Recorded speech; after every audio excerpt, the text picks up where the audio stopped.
Now, you heard Homeland Security, counterterrorism. Osama bin Laden is dead. Now the U.S. has announced plans to begin pulling some of its troops from Afghanistan. And now President Obama has revealed a new national strategy for counterterrorism. But what does this really mean, and who even are the terrorists?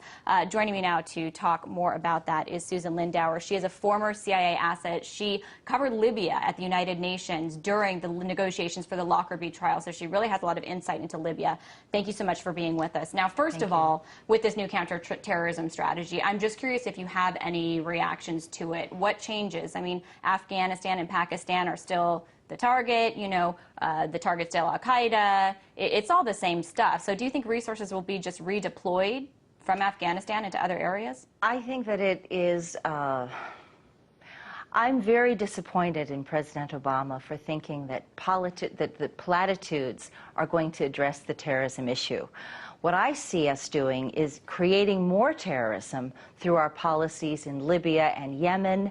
I think that our actions speak louder than words. That adage holds true on anti-terrorism. We are firing up Islamic fundamentalists, and we are not, our actions are not proactive. They are not problem solving. We're actually making the situation much worse. Do you think that that's going to continue? Because as we hear Obama give plans for some troops to pull out of Afghanistan, we hear lawmakers call for resources to other areas, such as Yemen and Pakistan and other countries. So do you think that we just see this war take on a different face in a different country? Yes, and I'm especially disturbed about Libya. The United States is pulling troops out of Afghanistan so that we can go into Libya.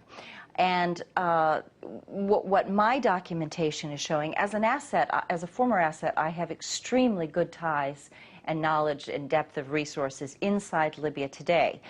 What I'm finding is a video documentation that NATO rebels are actually the same al-Qaeda fighters that we've been dealing with in Iraq and Afghanistan, who've now come home to Libya. And that's what I want to hear about. Because we just heard Obama today say that Gaddafi essentially is a terrorist, and the U.S. is abiding by the UN mandate to fight that. So what do you see as the reality, and what evidence do you have that it is al-Qaeda that is, amongst these rebels? Well, first of all, I was directly involved in the 1990s operation to get terrorists out of Libya.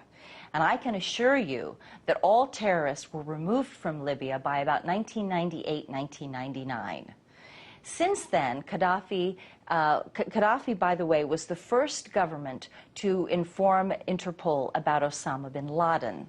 Gaddafi is hated by Islamist fundamentalists because he is a socialist Muslim, and he has a very different agenda that is not Sharia. Gaddafi has a very strong record on women's rights. Women have the right to education, hold property, divorce, hold jobs, have income, many rights that other women in the Arab world do not have. So he is a moderate, and he is not involved in any terrorism at all. That is absolutely foolishness. So then do you see the United States' role in backing the rebels actually making the fight in the war on terrorism against al-Qaeda worse?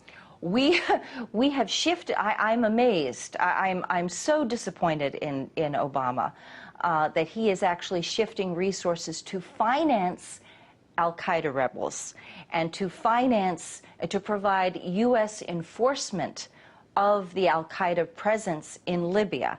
Now, I just want to tell you, I want to tell your viewers, we have video documentation that is coming from refugees fleeing the rebel strongholds, and they're bringing out video from their camera phones that they're recording just on the spot. Videos of beheadings, videos of castration, right, where they are gouging out the eyes of men who oppose the Libyan rebels. Women are being raped and subjected to having their breasts cut off. I mean, it all sounds horrific. I wish we had more time to talk about it, but maybe we can put up on our website where they can go to see those images. I want to thank you for giving us your insight. That was Susan Lindauer, former CIA asset.